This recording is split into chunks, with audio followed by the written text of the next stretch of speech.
First thing is that born and raised, I'm an atheist. Yep. Like, I have never had faith in a higher power during my life. Right? I do not have faith in the Bible as a source. What proof do you have outside of that? Good.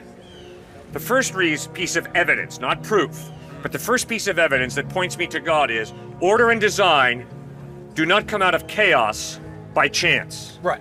Order and design point to some type of intelligent mind. Biology student myself. Yes. I'm a firm believer in kind of principles of evolution. Good. That kind of thing. Let me just hop quickly on though. Yeah. Where is the creative mechanism in evolution? Because I believe in evolution as a process, but where is the creative mechanism in evolution? I don't think I fully understand the question, but How do you get something from nothing in evolution? the thing is that it didn't come from nothing. I forgot the exact title of the experiment, but there is this idea that the primordial soup, right? Yeah. The oceans of a primordial Earth with Right. Sir, I think we can bring this one to a conclusion fairly quickly. I am convinced that before the Big Bang, there was nothing. right. Okay, and that's what Einstein acknowledged. And that's why Einstein tried to beat the Big Bang mathematically. I see. And he introduced a fudge factor to try and prove that the Big Bang was not true. Because Einstein understood, if the Big Bang is true, my pantheism, which means everything is God, is wrong. There's a creator. Because everything that has a beginning has a cause. The universe has a beginning, therefore the universe has a cause, and it's far more reasonable to believe in the beginning an intelligent mind caused it than to believe nothing caused it. Right. And that's philosophically unacceptable. Bang! What caused that? Nothing. That is stupidity. Rank stupidity. Everything that has a beginning has a cause. The universe has a beginning, therefore the universe has a cause. What is the best answer to the question, who caused the universe? In that case, it would be God, right? Yeah, God is the most reasonable explanation. Then, what is our explanation for the beginning of God? Great question. It is idolatry to think God has a beginning. Because the God who has revealed himself through Jesus Christ has revealed himself as eternal. So when I begin to say, well, who created God? It means I don't understand who God has revealed himself to be. Nobody created God because God does not have a beginning. Remember, I didn't say everything has a cause. I said everything that has a beginning has a cause. God is eternal, so God does not have a cause. Does that make sense? Yeah, and in that case, that's kind of my view for, well, existence itself without a creator. Because God does not have a cause, Right? and, well, we exist, so how is it so much more to believe that existence itself does not have a cause? Because existence cannot come out of non-existence. But God can. No, God doesn't come out of anything. See, there's nothing before God that God comes out of, because God is eternal. No beginning, no end. But everything that has a beginning, like this guy and me, there's got to be a cause for him and me, because we definitely have a beginning. And we're getting a little older, so we're not going to be around a lot longer, okay? But we have a beginning, which means there's got to be a cause for this dude and for this dude. Make sense?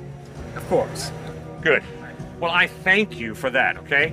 All right, now quickly, let's just go through some other pieces of evidence of why we believe God exists. Of course. Moral absolutes. I'm convinced to the root of my being that if this guy pulls out a knife and sticks it in your body, Right. that is absolutely wrong because this man is violating your value. Of course. Now, the only way you can have value is if someone created you. Because if nobody created you, you just happened by accident.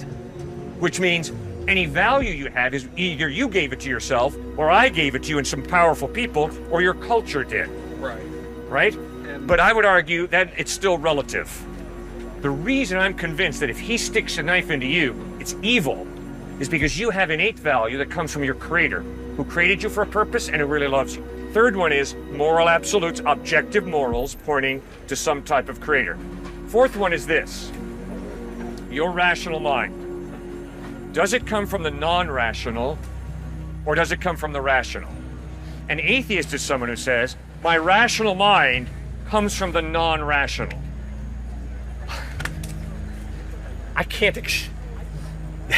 That doesn't make any sense. The rational comes from the rational.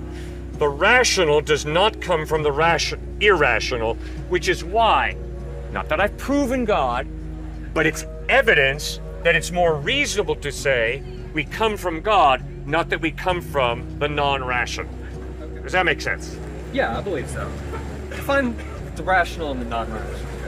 I don't think I understand where we come from. All right, you have the ability, and hopefully I have the ability, to think rationally. All right?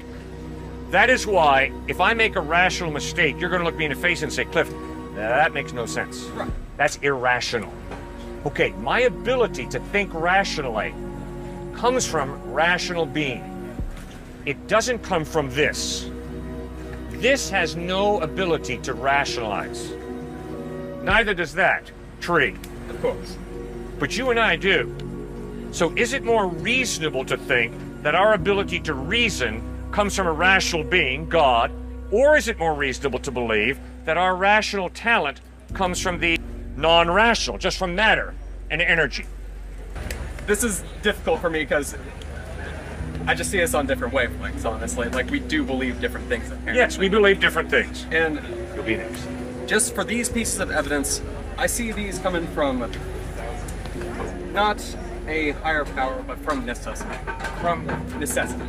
Well, what does that mean? Because, say, coming from my point of view, every piece of a human comes from a piece of evidence. Like, every piece of a human is part of necessity and gives someone more chance of survival. So, say our morality. I see you didn't like that. Say morality. If you were to stab me, say we're part of the same tribe, Yeah? ancient human. Yeah? If he were to stab me while we were out, say, gathering berries, he can't. The tribe has lost a member.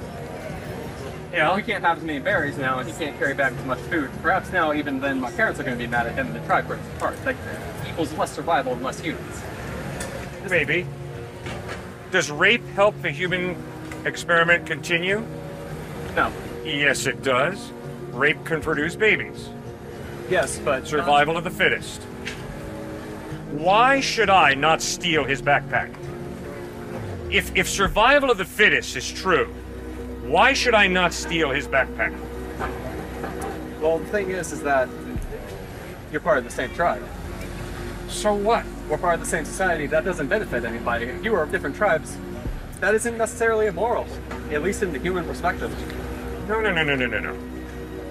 If what you say is true, then if I want to be part of a gang, and the gang says, in order to be part of our tribe, our gang, you gotta go out and murder, does that make me going out and murder good? No, Thank you.